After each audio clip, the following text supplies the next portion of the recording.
Bonsoir à tous. À la une de ce journal, l'opposition tchadienne dénonce un coup d'État institutionnel opéré au lendemain de la mort d'Idriss Déby Itno.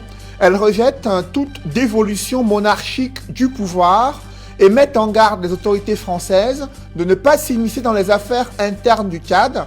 Dans ce journal, vous suivrez d'abord les derniers épisodes de l'ultime combat mené par Idriss Déby Itno, son regard sur ses 30 ans d'exercice du pouvoir au Tchad et la révélation exclusive de Succès Masra, leader du parti Les Transformateurs au Tchad et dernier opposant à rencontrer Idriss Déby Itno, c'était en mars 2021. Elle repose désormais en paix aux côtés de son époux. Germaine Aïdjo a été inhumée à Dakar au Sénégal en présence de quelques ressortissants camerounais ayant effectué le déplacement pour son ultime voyage. Séquence émotion au cœur de ce journal.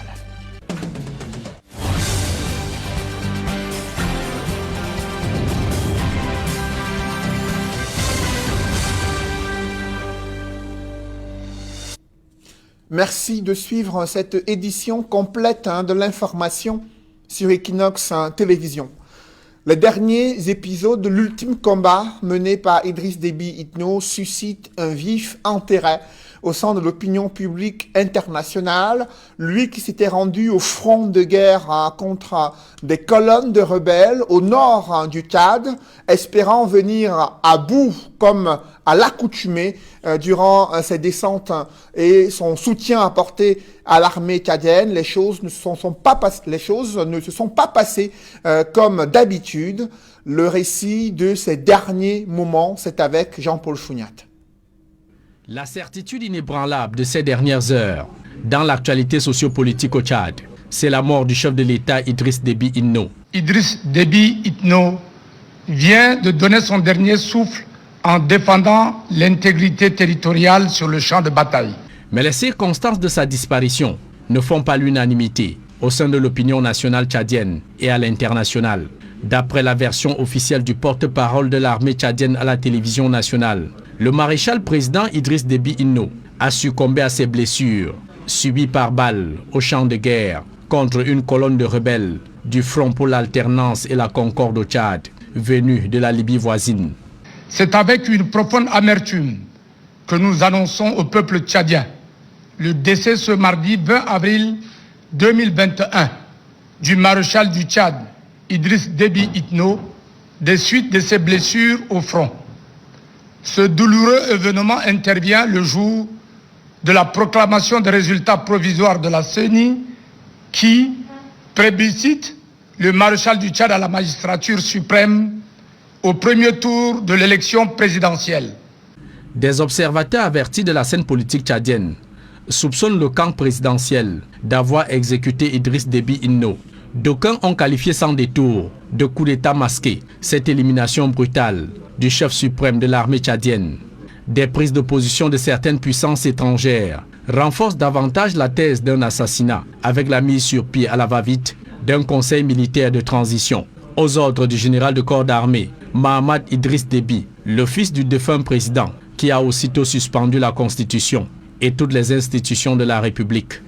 Réélu pour la énième fois à la tête du Tchad, le régime trentenaire de Idriss Déby Itno a subi sa première offensive au nord du pays, le 11 avril 2021, jour même de l'élection présidentielle.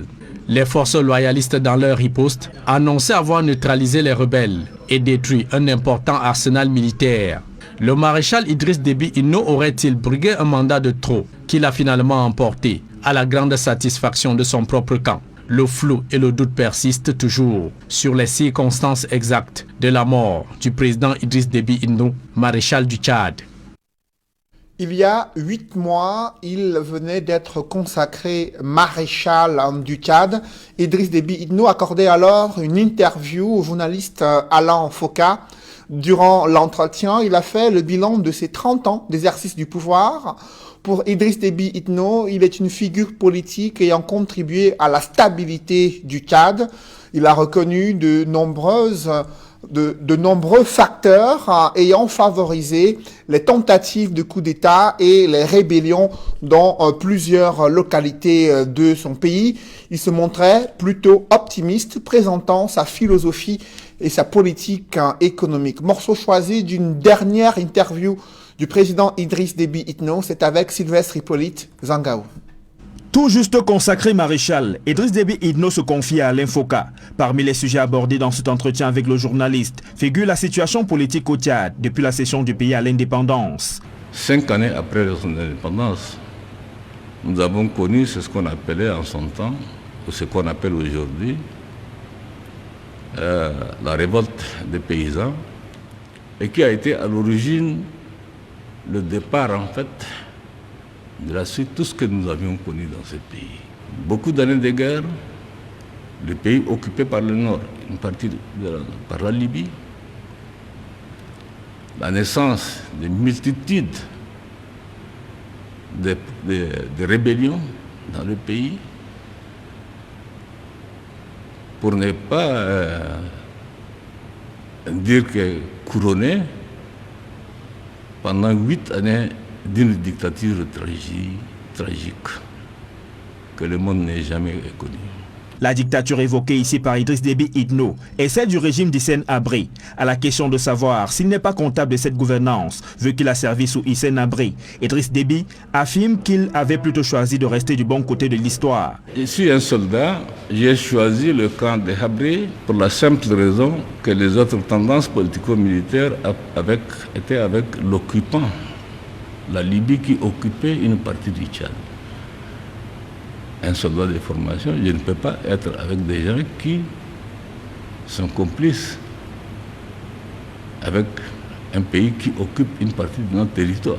Quand j'avais estimé nécessaire que le temps était venu pour se dire les vérités, n'est-ce pas, j'ai pris ma décision et je suis parti. Idriss Déby renverse Hissène Habré et prend la rêne du pouvoir. Il les tiendra durant une trentaine d'années. Pas très prolixe sur son bilan, Idriss Déby confie à Alain Foka que les Tchadiens et l'histoire le jugeront. Mais en ce qui concerne l'économie du Tchad, le président affirme que le défi de sa stabilisation est important à cause des conflits à répétition dans le pays. Il appartient aux Tchadiens, aux historiens, en fait, disons, de faire la part de la chose. J'ai été au moins du bon côté. Je n'ai pas flirté avec l'occupant. Si j'ai estimé nécessaire en 1993 de tenir la conférence nationale souveraine, ce n'est pas quelqu'un qui m'a imposé. Je vais vous dire maintenant une chose. Mitterrand m'a dit, c'est pas correct de faire une conférence nationale souveraine au Tchad, vous allez vous battre dans la salle. En présence du président fait bongo. Ah bon? Oui. J'ai dit, je le ferai. Ils m'ont dit, je ne te conseille pas. J'ai dit, je le ferai. La mise en marche de notre économie qui s'adosse sur un plan ambitieux que nous avons mis en place à partir de 1999, parce qu'il faut dire que 75% des ressources du pétrole ont été injectées dans l'économie du pays. Je disais souvent aux Tchadiens, attention, le pétrole est une denrée tarissable. Ne comptez pas sur le pétrole. Ne comptez pas sur le pétrole. Ne comptez pas sur le pétrole. J'avais dit ça plusieurs fois au Tchad. Et je pense que l'histoire nous a rattrapés. L'histoire nous a rattrapés. En moins d'une semaine, on a passé le baril à $110, de $110 à $30. En une semaine. C'est un choc terrible. Mais nous avons tenu. Sur la modification de la Constitution, notamment la possibilité pour le président de la République d'être élu autant de fois et l'âge pour être candidat à l'élection présidentielle ramené de 40 à 45 ans. Idriss Déby affirmait qu'il n'en était pas responsable et que c'est l'Assemblée nationale qui en a décidé ainsi. Au lendemain du décès d'Idriss Déby Itno, comment réagit la communauté internationale? La France prend acte de la mise en place d'un conseil militaire de transition et propose que ce conseil assure une transition pour que les civils reprennent le pouvoir, alors que les États-Unis insistent le retour de l'ordre constitutionnelle au Tchad. Les réactions de la classe politique internationale et des pays partenaires du Tchad, c'est avec Gladys Sidi. Un allié, un ami courageux, un soldat, un président qui a œuvré sans relâche pour la sécurité du pays et la stabilité de la région durant 3 décennies. C'est l'hommage de la France à Idriss Déby Itno. L'Élysée a aussi exprimé son ferme attachement à la stabilité et à l'intégrité territoriale du Tchad et dit prendre acte de l'annonce par les autorités tchadiennes de la mise en place d'un conseil militaire de transition. Toutefois, la France souligne l'importance que la transition se déroule dans des conditions pacifiques, dans un esprit de dialogue avec tous les acteurs politiques et la société civile, en vue de permettre le retour rapide à une gouvernance inclusive s'appuyant sur les institutions civiles. Si la France, dans sa sortie, semble adouber la transition militaire actuelle au Tchad, les États-Unis de leur côté sont pour une passation de pouvoir dans la paix et conformément à la constitution tchadienne. Le département d'État a condamné les récentes violences et pertes de vie au Tchad et dit être solidaire du peuple tchadien en cette période difficile. De nombreux chefs d'État à travers le monde ont rendu hommage au président tchadien et présenté leurs condoléances à sa famille. Roch-Marc Christian Kaboré du Burkina Faso a salué la mémoire d'un grand panafricaniste, d'un frère engagé avec conviction et détermination dans la lutte contre le terrorisme dans le bassin du lac Tchad et au Sahel. Au Cameroun, le président Paul Biya a déploré une immense perte pour le Tchad, l'Afrique centrale et le continent qu'il aura servi sans relâche. Le président du Cameroun a par ailleurs adressé ses condoléances au Conseil militaire de transition. Le président nigérien Mohamed Bazoum a quant à lui présenté ses condoléances attristées à sa famille et au peuple tchadien. Mamadou Issoufou, l'ancien président du Niger, dit avoir appris avec émotion la disparition brutale du président Idriss Déby. Alassane Dramane Ouattara salue la mémoire d'un grand homme courageux et engagé pour la paix au Sahel. L'Union africaine dit être solidaire du gouvernement et du peuple de la République du Tchad en cette période difficile et se joint à eux pour pleurer la perte d'un champion des efforts de l'Afrique pour offrir un continent pacifique sûr et durable. Le président gabonais Ali Bongo a salué Idriss Déby, le combattant, et adressé ses condoléances au peuple tchadien. Le président congolais Félix Tshisekedi a lui aussi adressé ses condoléances au peuple tchadien. Âgé de 68 ans, Idriss Déby Itno est décédé alors qu'il avait été annoncé vainqueur de la présidentielle du 11 avril dernier avec 79,32% des voix. Il aurait entamé son 6e mandat. Le Conseil militaire de transition a décidé d'un couvre-feu de 18h à 5h, ainsi que la fermeture des frontières aériennes jusqu'à nouvel ordre et un deuil national de 14 jours. Pour de l'opinion publique tchadienne et la situation qui prévaut dans ce pays, nous avons en ligne le leader du mouvement Les Transformateurs du Tchad, candidat déclaré à la dernière élection présidentielle. Succès Masra, âgé de 38 ans, a été exclu de cette élection à la suite de la modification de l'âge minimum des candidats, passé de 35 à 45 ans, selon la nouvelle constitution du Tchad. Il est économiste, il a exercé à la Banque africaine de développement, il a quitté ses fonctions pour entrer dans l'arène politique au Tchad, devenu une figure de proue. Il est l'un des derniers opposants à rencontrer Idriss Déby Itno le 16 mars 2021. Je vous le disais, nous avons en ligne Succès Masra. Succès Masra, bonsoir. Vous nous recevez depuis N'Djamena, la capitale du Tchad. Vous êtes sur Equinox Télévision. Bonsoir, je suis ravi d'être sur Equinox, que j'ai de temps en temps l'opportunité de suivre. Moi qui aime tant le Cameroun, qui est mon deuxième pays, parce que j'ai passé une partie de mes études au Cameroun. Donc merci en tout cas d'être là. Vous avez rencontré le président Idriss Déby Itno, c'était le 16 mars 2021. Durant vos échanges, qu'est-ce qu'il vous a dit et qu'est-ce que vous avez évoqué concernant la situation socio-politique de votre pays? La rencontre avec feu président Déby a eu lieu, vous l'avez dit, le 16 mars, mais à la suite d'une correspondance que nous lui avons envoyée, il y a déjà plus d'1 an, à la suite des marches organisées par le peuple, mais avec notre, en tout cas, détermination et notre contribution et notre appel, d'une certaine manière, à la suite du jour où il avait décidé d'annoncer sa candidature pour un 6e mandat. Le peuple tchadien a dit qu'il ne voulait plus de ce 6e mandat. Le peuple tchadien lui a adressé, à travers notre voix, 20 propositions pour un nouveau départ, pour permettre l'alternance dans ce pays où on a assisté à une confiscation du pouvoir pendant 3 décennies. Et donc, lorsque, au regard de tout cela, contraint d'une certaine manière à nous rencontrer, nous sommes allés au nom de ce peuple-là pour lui parler un langage franc. Ce que nous lui avons dit, c'est en partant d'un constat que lui-même avait fait. Parce qu'il a dit qu'il a pris le Tchad par terre en 1990, 30 ans plus tard, devant les gouverneurs réunis à Abéché, dans l'une des villes à l'est du Tchad, devant tous les présidents des grandes institutions civiles et militaires, il leur a dit que toutes les fondations du Tchad sont à terre.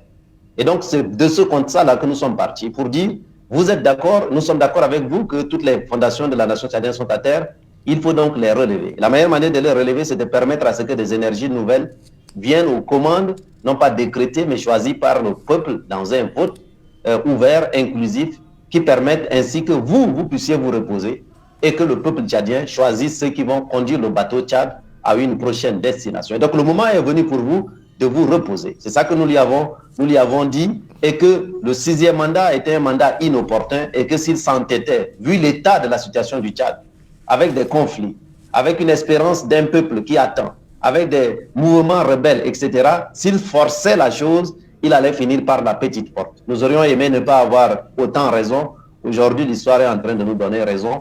Voilà, il s'est entêté comme un pharaon dont le cœur s'est endurci et malheureusement, cela a conduit à la situation actuelle que nous connaissons, mais nous voulons regarder l'avenir parce que le peuple veut regarder l'avenir. Alors, Succès Masra, quelle a été la réponse d'Idriss Déby Itno durant cette audience qui vous a accordée? Lorsque vous avez fait part de cette intention pour vous de le voir quitter le pouvoir, comment est-ce qu'il a réagi?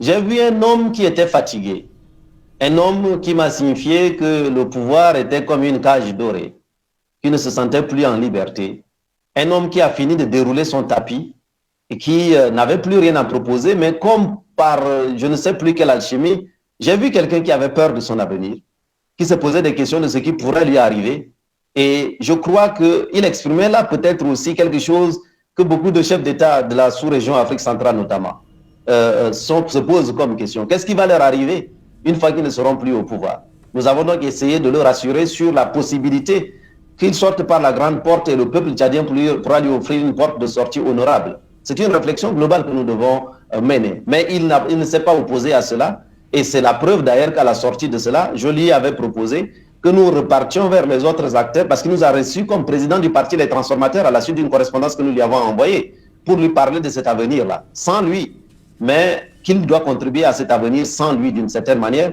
Mais nous ne pouvions pas nous arrêter à cela. Nous sommes revenus donc vers les autres acteurs politiques pour les consulter, et à la suite de cela, nous lui avons transmis le 29 mars une correspondance avec 5 propositions pour lui proposer justement une porte de sortie, tout en l'enjoignant de faire une déclaration solennelle d'adhésion à cela pour reconnaître qu'il se renonçait au 6e mandat.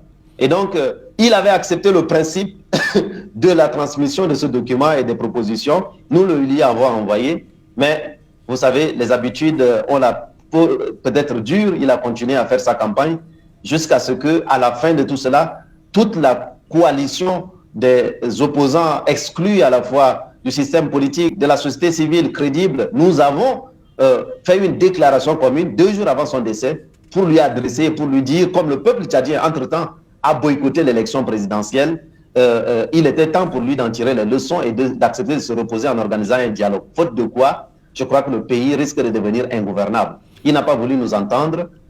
Malheureusement, nous connaissons donc aujourd'hui la suite qui, aujourd'hui, ouvre des perspectives nouvelles, mais sur lesquelles nous devons aussi aller avec les exigences qui sont aujourd'hui celles du peuple qui s'est mis debout et qui marche. C'est jamais arrivé dans l'histoire du Tchad. Plus de 400 personnes ont été arrêtées, torturées, violentées, 10 semaines de marche consécutives, un boycott historique dans l'histoire de notre pays. Tout ça, ce n'est jamais arrivé. Donc le peuple tchadien est en train de se mettre debout pour gagner sa liberté. Alors, Succès Masra, il y a eu cette annonce officielle intervenue mardi dans l'après-midi, annonce du décès d'Idriss Déby Itno, président du Tchad, tombé les armes à la main sur le front de guerre au nord de votre pays. Dans quel état d'esprit se trouvent les Tchadiens à la suite de cette annonce du décès du président tchadien? On aurait pu éviter cela. Parce que ces mouvements rebelles à répétition, c'est une réponse à ce que M. Déby lui-même disait. Il disait qu'il n'était pas venu au pouvoir par un billet d'Air Afrique ou d'un bus, qu'il était venu par le sang. Il a fait de l'armée et de la guerre une rente politique. C'est par ça que Dieu l'a confondu et Dieu a voulu mettre fin à sa vie à travers cela. C'est dommage, mais laissons les morts enterrer les morts. Les Tchadiens se posent des questions sur leur avenir.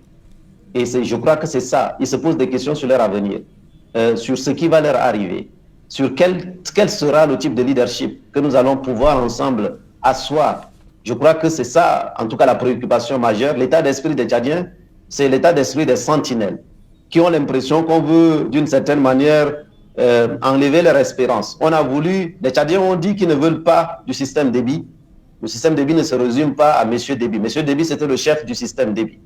Mais les Tchadiens veulent mettre fin au système Déby pour aller vers autre chose. On est en train de vouloir leur imposer la mutation du système Déby en imposant la même chose qui doit continuer. Donc, alors, parlant de ce système Succès Masra, ils ne sont pas d'accord avec cela. Oui. Parlant de ce système Succès Masra, il y a le Conseil militaire de transition qui a été mis en place pour une durée de 18 mois, renouvelable une seule fois selon la charte de ce conseil.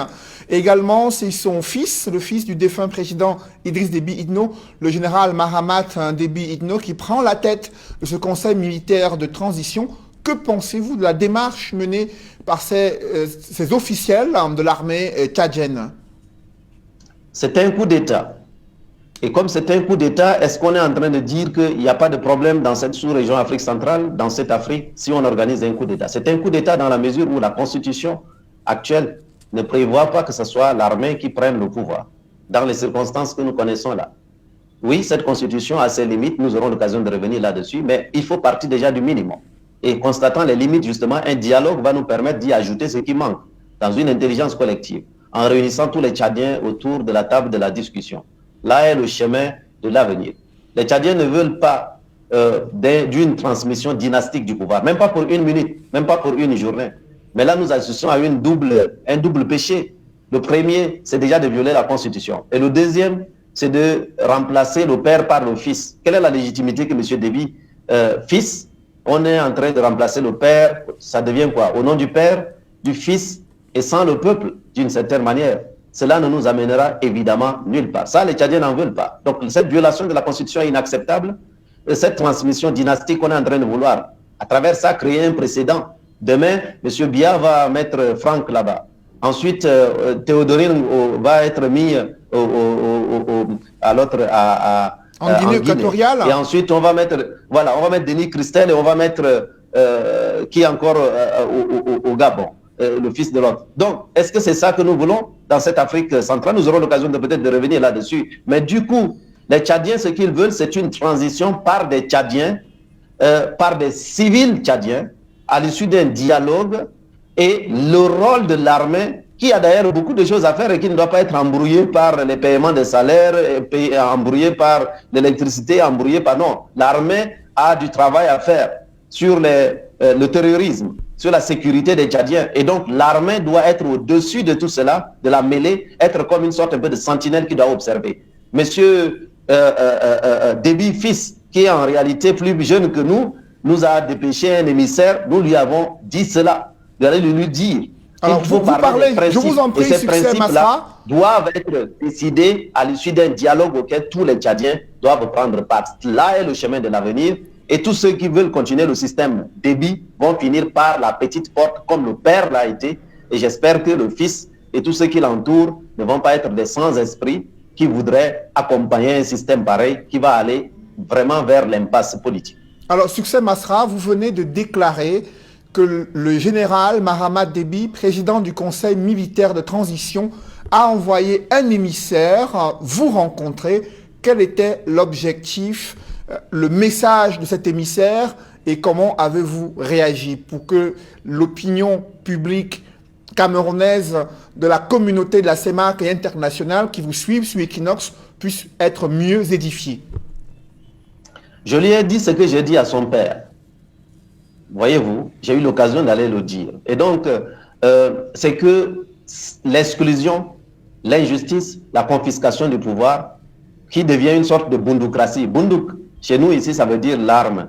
La bundukrasi est différente de la démocratie. C'est le pouvoir des armes, d'une certaine manière. Ça nous conduira nulle part. Et que, en tant que, quelque part, petit frère, mais en tant que issu de la nouvelle génération, il ne faut pas qu'il s'embourbe dans ce qui est en train d'être fait là. L'essentiel, c'est les principes. Au-delà de qui va occuper quelle responsabilité, etc., c'est d'abord les principes. Je crois aux principes, aux valeurs, à une charte consensuelle, parce que je crois dans une sorte de ce que Mandela appellera une nation arc-en-ciel, où c'est l'intelligence collective qui doit présider. Je suis à la tête d'un parti qui s'appelle les transformateurs. Nous avons mis le nom au pluriel. Ce n'est pas par hasard. Je crois dans une combinaison d'énergie qui se mettent ensemble, qui rentrent dans un transformateur et se transformer en une énergie positive.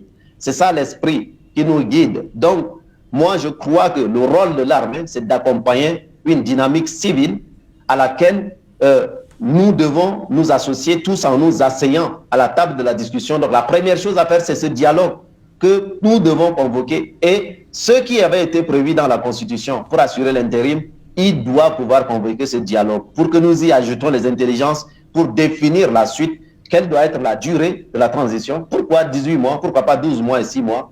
Est-ce que quelqu'un peut justifier ça aujourd'hui? Et on met du renouvelable.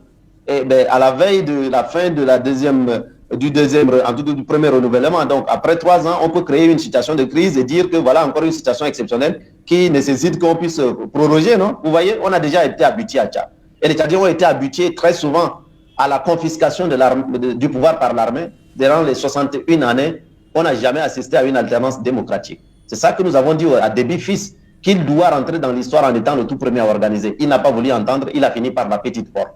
Les Tchadiens ne veulent pas non plus d'une solution militarisée jusqu'au boutiste.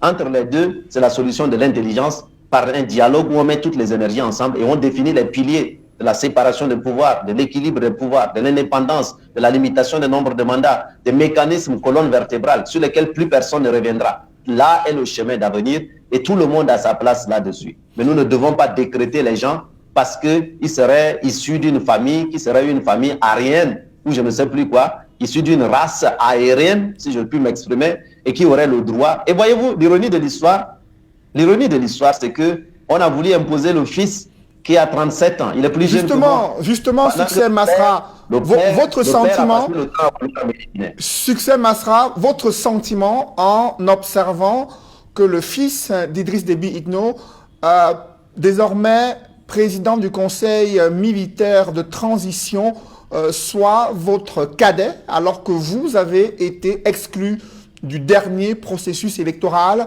ayant conduit à la victoire contestée du président Idriss Déby Itno. Quel est votre sentiment? Le président défunt avait constaté l'adhésion massive des populations à la dynamique du mouvement et ensuite du parti Les Transformateurs.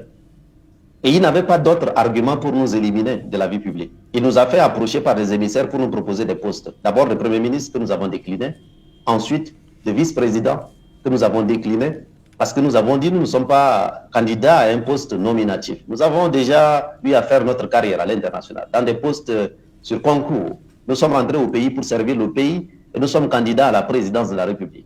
Et donc, nous ne sommes pas preneurs ni de l'argent, ni des postes nominatifs. Donc, il a compris qu'en réalité, la seule chose à faire, c'est de nous éliminer sur la base de la biologie. Donc, il a augmenté artificiellement l'âge, alors que nous avons eu déjà un président de 35 ans, plus jeune que moi, qui est vivant. Ce n'était pas le pire des présidents. Le pire des présidents du Tchad, ce n'était pas le plus jeune président. 80% de la population à mon âge, j'ai exactement l'âge de M. Déby, quand il a pris le pouvoir. Et il n'avait pas d'argument. Donc, ils ont décrété que 80% des Tchadiens étaient immatures pour être présidents parce qu'ils avaient moins de 40 ans. Donc, il était prêt à renier l'histoire du Tchad, à insulter sa propre histoire à lui parce qu'il fallait éliminer ma modeste personne. Ils ont tout fait pour cela. Et maintenant, aujourd'hui, les gens qui étaient incapables de leur dire que c'était une bêtise pour chercher à éliminer 80% de la population, réduisant donc l'élection à ce que j'appelle l'apartheid électoral. Vous voyez une génération majoritaire qui a été exclue, c'est de l'apartheid. Et aujourd'hui, donc, comme par hasard, on veut imposer quelqu'un qui est plus jeune que moi. Vous voyez, ça montre bien que le combat que nous menons est un combat juste. Ça montre bien que si nous étions à l'élection présidentielle dans des conditions normales, nous aurons battu M. Déby. Et que du coup, nous aurons ainsi permis au peuple tchadien, parce que l'espérance de ce peuple est gigantesque et qui a cru dans la vision que nous portons. Ce n'est pas par hasard qu'il a été obligé de nous rencontrer avant son décès, parce qu'il a compris évidemment où se trouve la force politique dans ce pays aujourd'hui. Ce n'est pas Montfort, nous sommes au pluriel, nous nous appelons les transformateurs. Nous sommes venus clairement pour changer les choses, pas seulement pour notre pays, mais pour insuffler une dynamique. Et je veux m'adresser aussi aux Camerounais qui nous suivent, etc. Parce que cette dynamique doit être aussi une dynamique sous-régionale. Ayons cette ambition-là de transformer nos pays pour ne pas continuer à être dans cette léthargie des gens qui ont pris en otage nos peuples. Ça aussi, c'est un enjeu majeur pour l'avenir de notre continent, de notre sous-région surtout. Alors, succès Masra, le président français Emmanuel Macron est annoncé vendredi prochain à N'Djamena pour assister aux obsèques officielles du président Idriss Déby Itno. Comment avez-vous apprécié la réaction de la France à la suite de l'annonce du décès du chef de l'État tchadien et la mise en place de ce conseil militaire de transition? Je voudrais me concentrer à l'essentiel. L'essentiel, c'est les vivants, la vie des vivants pour l'avenir. Laissons les morts enterrer les morts. Mais pour cet avenir-là, moi qui vous parle, j'ai été formé dans la même école que le président Macron, à Sciences Po Paris. Je n'ai pas souvenir qu'on nous a appris là-bas à violer les constitutions.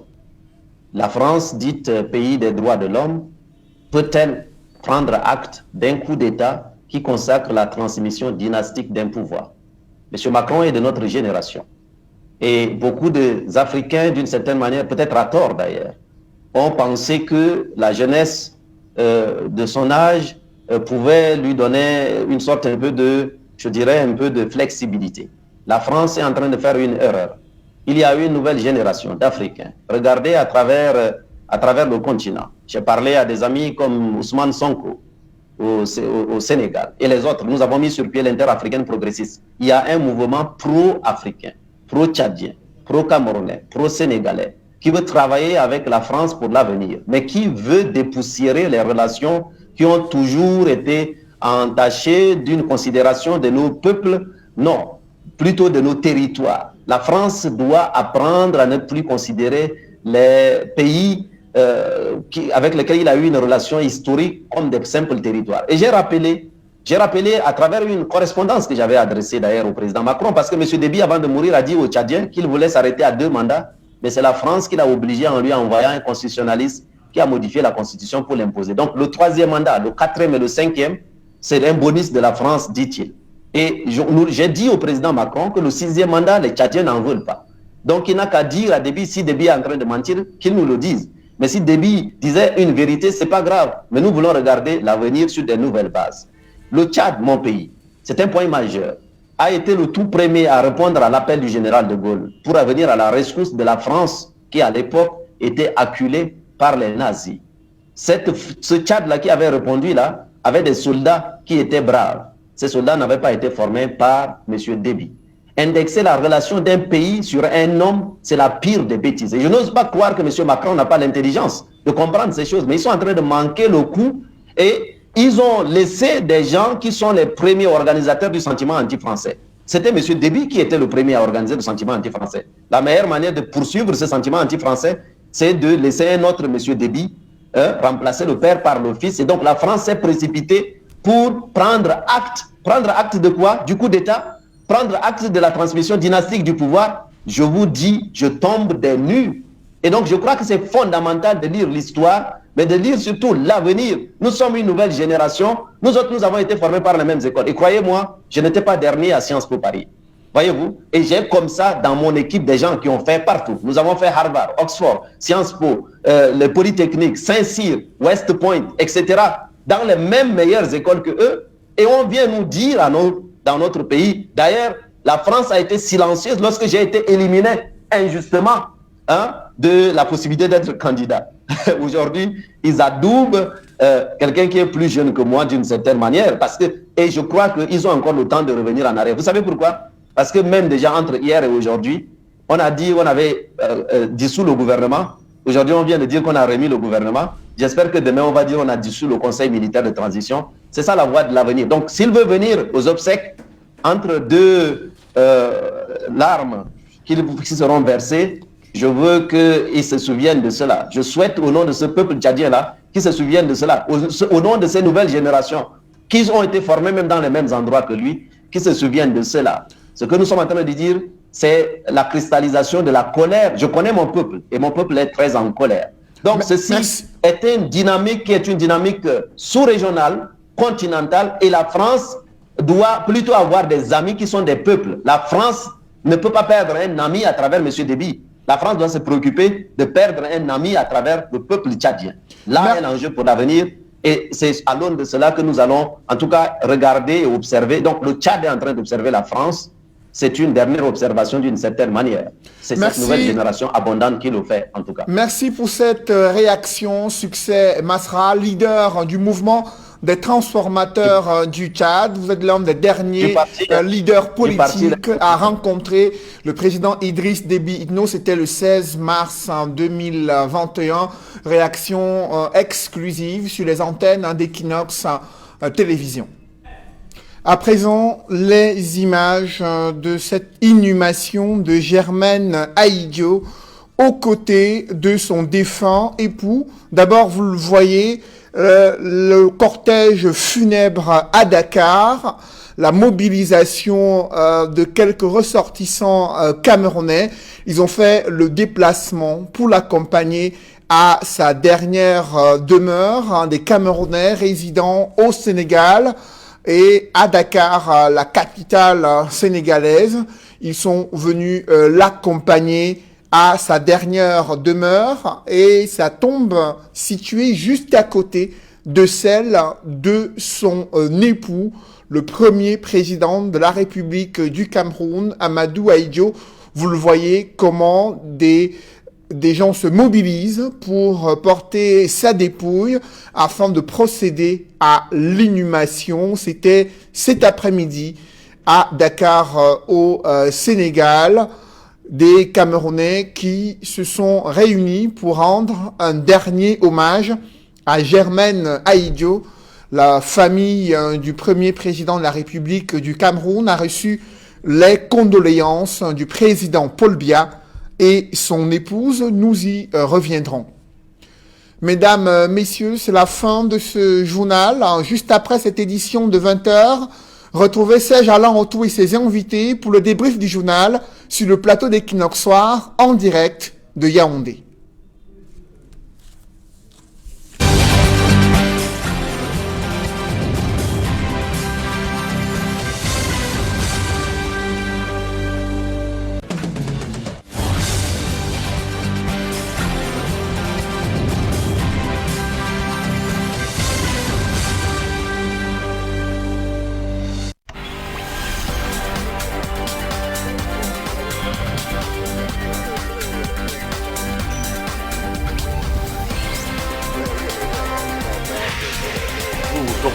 Vous avez suivi dans le journal tout à l'heure les réactions, quelques réactions qui nous intéressent. Nous avons fait, c'est un morceau choisi, les États-Unis qui demandent un retour de l'ordre constitutionnel au Tchad, la France qui décide de prendre acte de la mise en place du CMT, Conseil militaire de transition.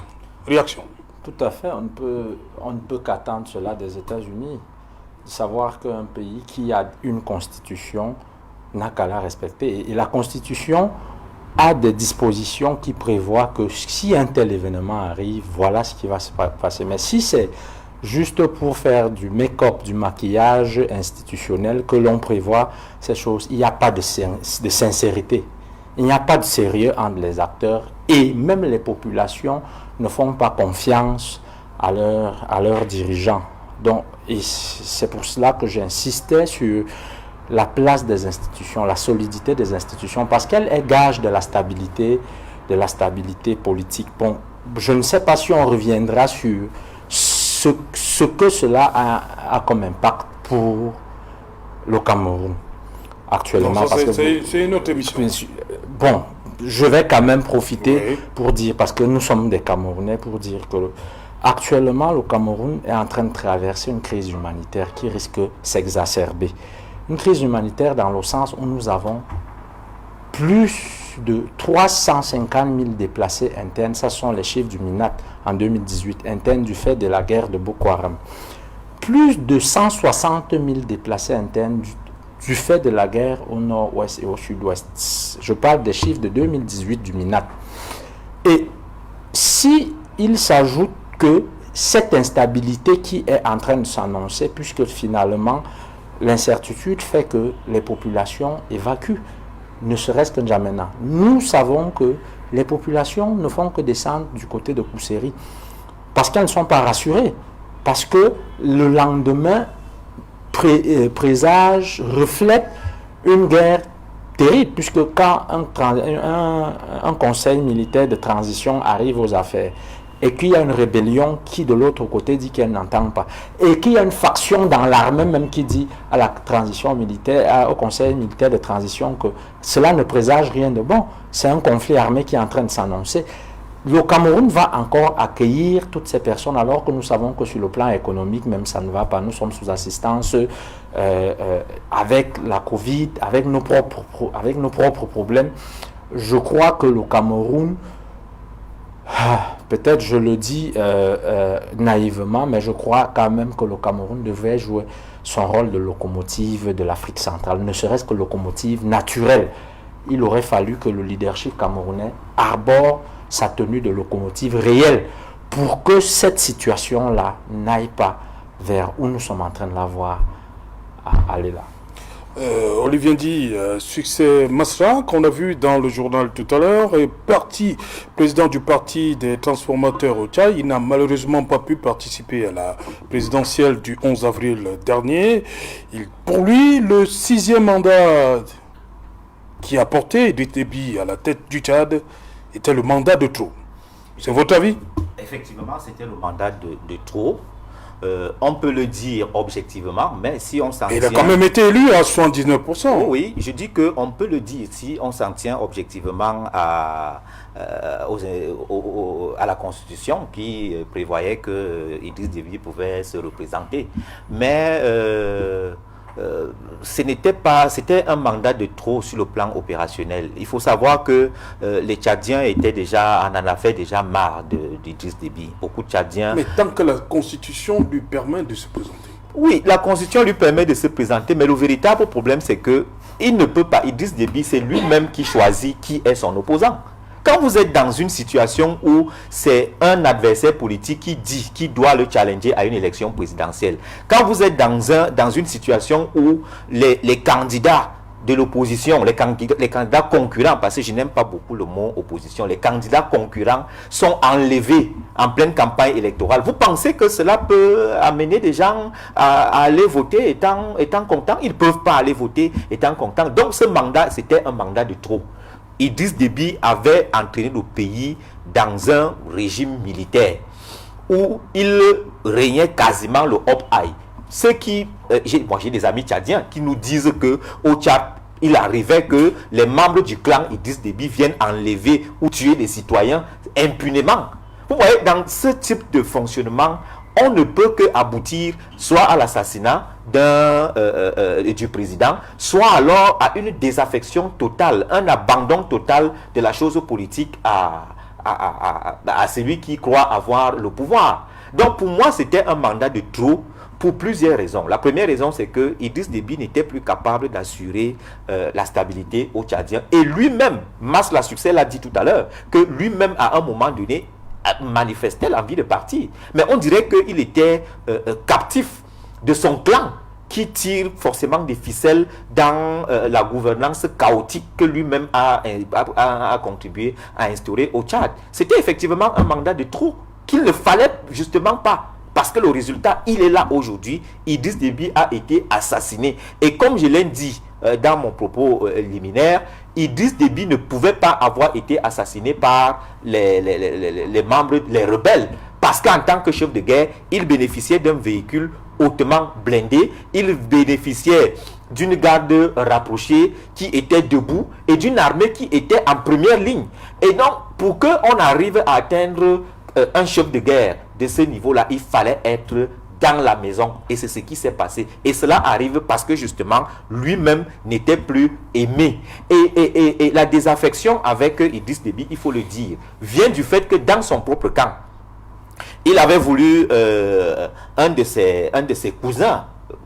Quand je dis cousin, oui, un de ses cousins. Quand je dis cousin, vous savez, la famille africaine, quelqu'un de son clan, de sa tribu, hein, qui avait d'abord dénoncé les malversations financières de la fondation créée par Madame Idriss Déby.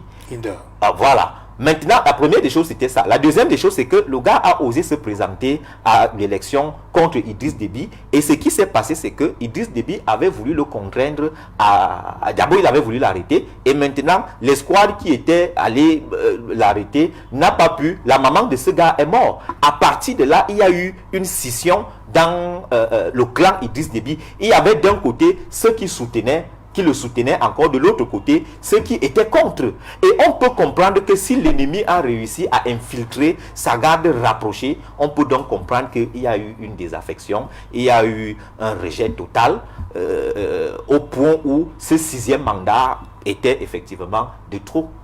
Voilà, Aristide Mono, tout ce qui se passe aujourd'hui au Tchad nous rappelle, malheureusement, le cas de la RDC, avec le père Kabila et le fils.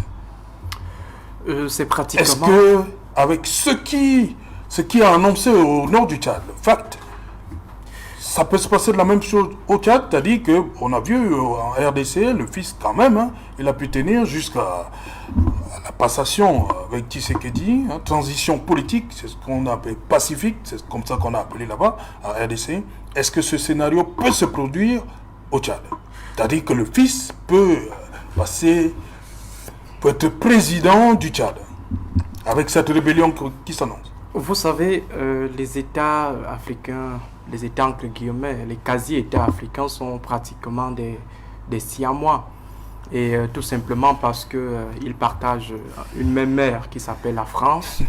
Et aujourd'hui, lorsque vous voyez ce qui s'est passé au Tchad, c'est pratiquement ce qu'on peut voir un peu partout. On a vu Obiang-Nguema avec Mathias Nguema, on a vu.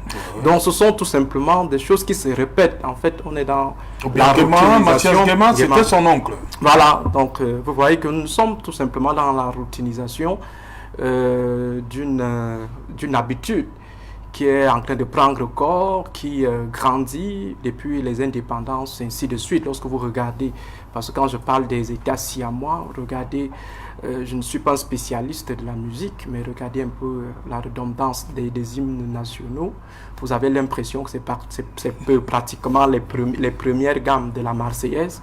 Lorsque vous regardez, lorsque vous observez leur drapeau, il y a soit un rouge vert, un vert ou jaune, ou un rouge vert jaune. Donc c'est pratiquement les mêmes choses et on se retrouve avec des mêmes pratiques.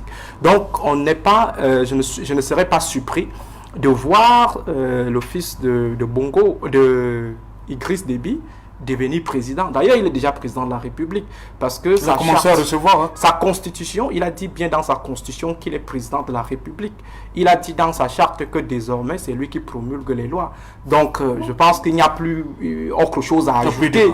Donc il va accueillir le président Macron forcément. Donc aujourd'hui, on se rend tout simplement compte que l'Afrique est loin de se départir de la France-Afrique. Parce que malgré tout ce qu'on peut dire autour de la souveraineté, on dit nous avons des hommes forts à la tête. On dit par exemple le président Biya résiste aux Français. On sourit tout simplement. Quels sont des éléments, des critères pour évaluer sa résistance?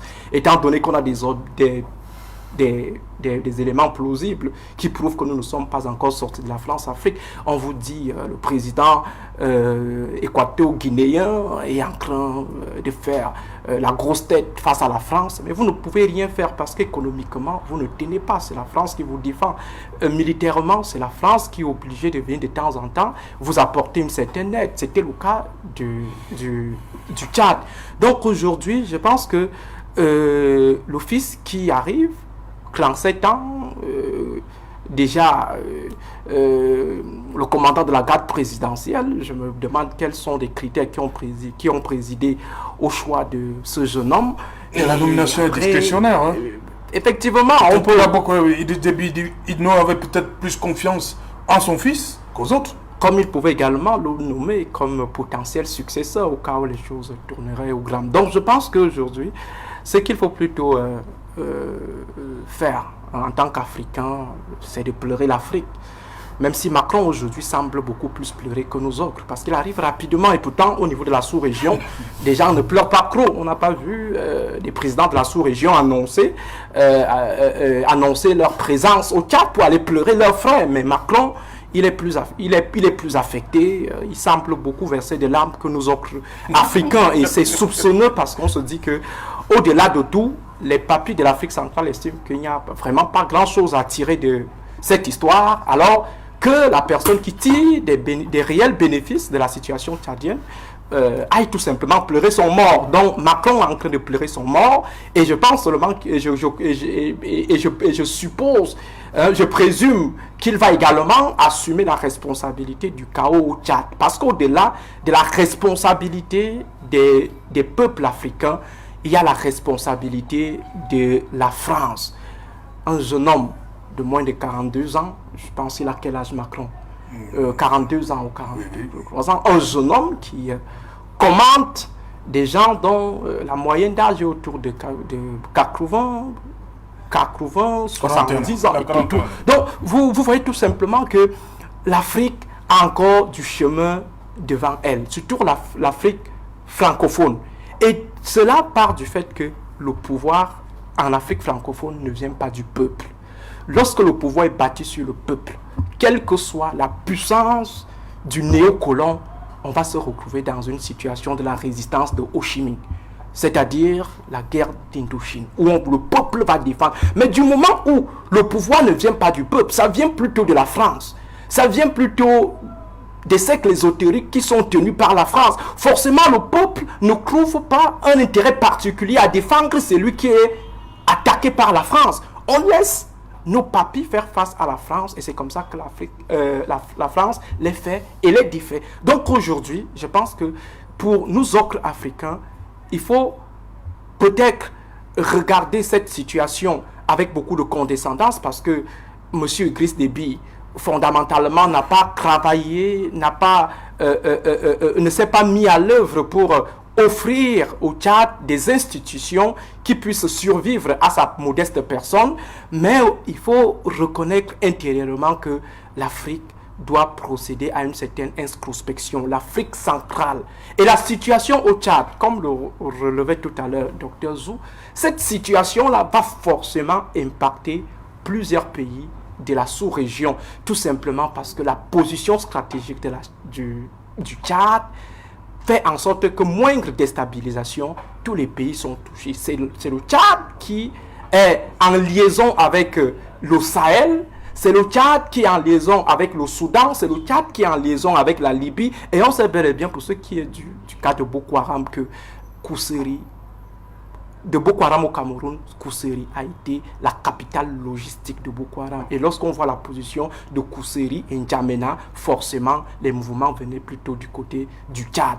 On sait aujourd'hui que le Tchad, Idriss Déby, nous a apporté une certaine aide dans la stabilité de la sous-région. Au moment où le Nigeria refusait le droit de poursuite au Cameroun, le Tchad avait la possibilité, la bataille de Gambourou. C'est le Tchad qui permet à ce que Gambourou, qui est une ville frontalière à la ville de Fotokol, bon, à l'arrondissement de Fotokol, parce que ville c'est comme c'était un peu moderne, disons l'arrondissement de Fotokol. Vous voyez que à ce moment, le Cameroun a été nez à nez avec Boko Haram. Boko Haram faisait ses entraînements en face, le Cameroun était en train d'observer parce que n'ayant pas le droit de poursuite, mais le Lucky Luke de l'Afrique centrale est arrivé, il a délogé les gars, même s'il y a eu après un retour. Et maintenant, avec sa disparition, qu'est-ce que la sous-région va devenir en termes sécuritaires? Et maintenant, si le Tchad devient un sanctuaire des groupes terroristes, des groupes criminels, devient une terre de transit, forcément la RCA va rentrer dans une autre spirale.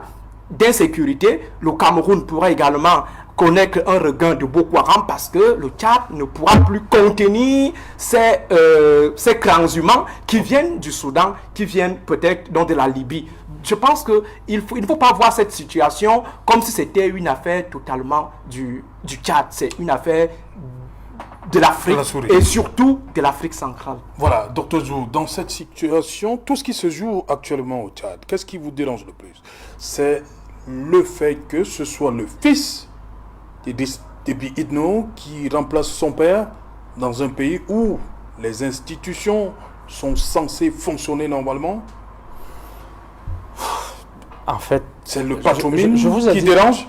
Je vous ai dit tout à l'heure que le scoop, c'est que Idriss Déby soit mort. C'est-à-dire, c'est ça l'information. Oui. Ce qui arrive après là ne nous surprend pas. Parce que Aristide ne fait que parler de quasi-État pour vous dire qu'il n'existe pas d'État. Dans des logiques perpétuelles de patrimonialisme, ce n'est qu'ainsi qu'on pense. Voilà pourquoi, d'ailleurs, depuis, je voulais peut-être pas faire cette petite analyse sur d'où serait venue la mort de Déby. Effectivement, un chef de guerre, l'instance politico-stratégique, ça veut dire le logiciel de la guerre, c'était Idriss Déby. Si en face, Idriss Déby, c'est-à-dire sur le plan opératif, si Idriss Déby a été atteint normalement, la guerre s'arrête. À ce moment, la guerre s'arrête parce que la guerre, ce n'est pas simplement le fait de couler le sang, si c'est cela au plan polémologique, mais sur le plan stratégique, c'est de soumettre son adversaire. Une armée où vous avez atteint le logiciel, une armée dont vous avez atteint le logiciel, ça veut dire que la guerre s'arrête. Le logiciel a planté parce qu'on a atteint le cerveau, qui est Idriss Déby, qui le maréchal a été atteint. La guerre s'arrête. Et puis vous déposez les armes, vous reconnaissez que l'adversaire a pris le dessus. Mais pourquoi est-ce que, malgré que l'on a donc touché le logiciel, les personnes qui sont donc venues attaquer l'armée tchadienne sont toujours en train de dire qu'en fait, nous n'avons même pas encore atteint l'objectif, puisque Déby est parti, mais Déby est resté.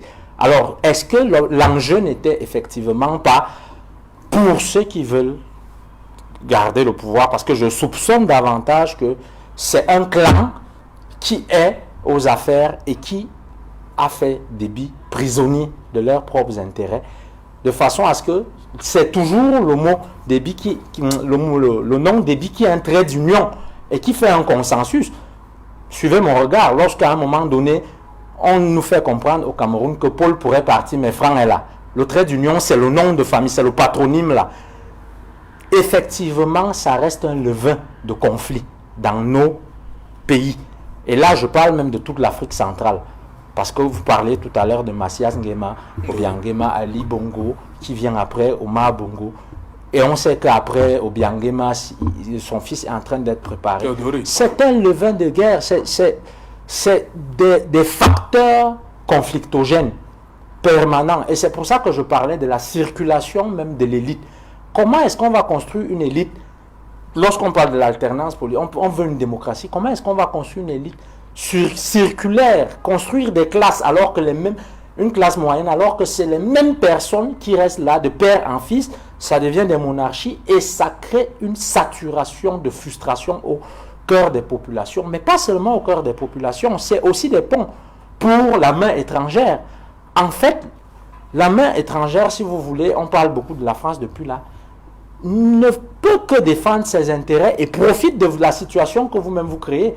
Vous créez vous-même un chaos ou alors vous lui permettez d'utiliser ce que vous faites comme engrais à la situation de la protection de ses intérêts. Aucune culture stratégique n'est pensée de façon à dépersonnaliser le pouvoir et regarder dans des logiques de développement durable la protection de nos États. De dire que normalement, si Idriss Déby est mort de la main de la rébellion, pour que la guerre cesse tout de suite, la Constitution doit être appliquée. On dit aux rebelles, n'est-ce pas? Vous avez dit que le problème, c'est... Puisque quand vous lisez le communiqué des rebelles, c'est qu'ils veulent que des élections libres et transparentes soient organisées. C'est ce qu'ils disent, du moins. Donc, lorsque vous remettez un Déby, c'est que vous êtes en train de dire que non, la guerre doit même continuer. C'est un levain du conflit. Donc, à votre question, effectivement, Si c'est moi, ça me pose problème, mais ce n'est qu'un élément dans le grand ensemble de l'instabilité qui est permanemment construite parce que le pouvoir est un pouvoir individualisé. Voilà, rapidement, Mephisto dit, un débit qui remplace un autre, la guerre continue. Non, il faut voir un débit qui remplace un autre avec un autre embusqué, mécontent, et qui a aussi toute une armée derrière lui qui est prête à engager les hostilités. Il faut savoir que le Tchad, en ce moment-ci, court vers la situation de la Libye, où il y a deux camps qui s'affrontent. Mais sauf qu'au Tchad, il y a trois qui s'affrontent. Il y a d'un côté les FARC, il y a de l'autre côté le clan à Mahamat Déby, qui a pris le conseil de la transition, et de l'autre côté, il y a Zakaria Déby, qui est aussi là embusqué, parce que il faut relever ici que l'armée tchadienne en ce moment-ci est divisée.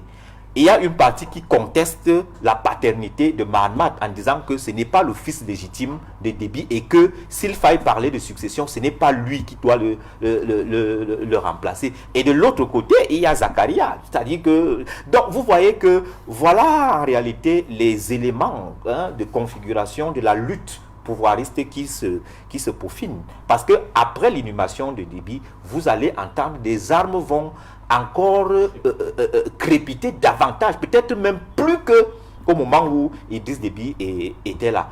Malheureusement, cela risque d'impacter le Cameroun parce que forcément les gens vont fuir, ils viendront au Cameroun et ça fera des réfugiés supplémentaires. Voilà, docteur Aristide Monod, 30 secondes pour terminer. Parlant des réfugiés rapidement, il faut qu'on tire toujours des leçons de ce qui s'était passé avant. Je prendrai le cas de Boko Haram. Comment Boko Haram arrive au Cameroun? C'est à travers peut-être le prosélytisme qui a été mené longtemps, mais il faut dire que ce sont des flux de réfugiés venant du Nigeria qui ont aggravé la situation et créé des systèmes d'infiltration et de sanctuarisation de Boko Haram dans nos côtes. Donc aujourd'hui, si on se retrouve avec le pont d'Ngeli, submergé dans le pont qui relie le Cameroun au Tchad, si on se retrouve avec ce pont totalement submergé de réfugiés, forcément on peut voir quelques infiltrés, et surtout que l'Afrique, le bassin du lac Tchad, c'est en fait le site d'opérationnalisation de toutes les activités criminelles en Afrique francophone, lorsque vous regardez un peu bien. Et cette zone-là a toujours servi en fait de terre de sanctuaire, de transit, de refuge aussi. Et moi j'ai tout simplement peur. Il faut qu'on fasse extrêmement attention, et surtout qu'au Cameroun la situation n'est que reluisante. Nous avons le nord-ouest, nous avons Boko Haram au Nigeria, et aujourd'hui il y a des velléités de succession qui s'affirment. Il faut prendre au sérieux les signaux qui sont lancés par ceux qui pensent à un moment donné qu'il faut prendre des armes, et le Cameroun peut être déstabilisé à partir du nord. Merci Aristide Monod. Et c'est pratiquement 1014 km de frontière avec le Tchad. Avec le Tchad. Aristide Monod, l'université de Yaoundé 2. À côté, Marcel Olivier Ndi, université de Yaoundé 1. Et Dr Djou, université de Ngaoundéré. Merci. Ouais, ils l'ont vu. Voilà, madame, monsieur, nous sommes arrivés au terme de cette édition et qu'il en soit. Rendez-vous, il est pris pour demain, pour le 4e numéro. Bonsoir, Lembe Yezoum.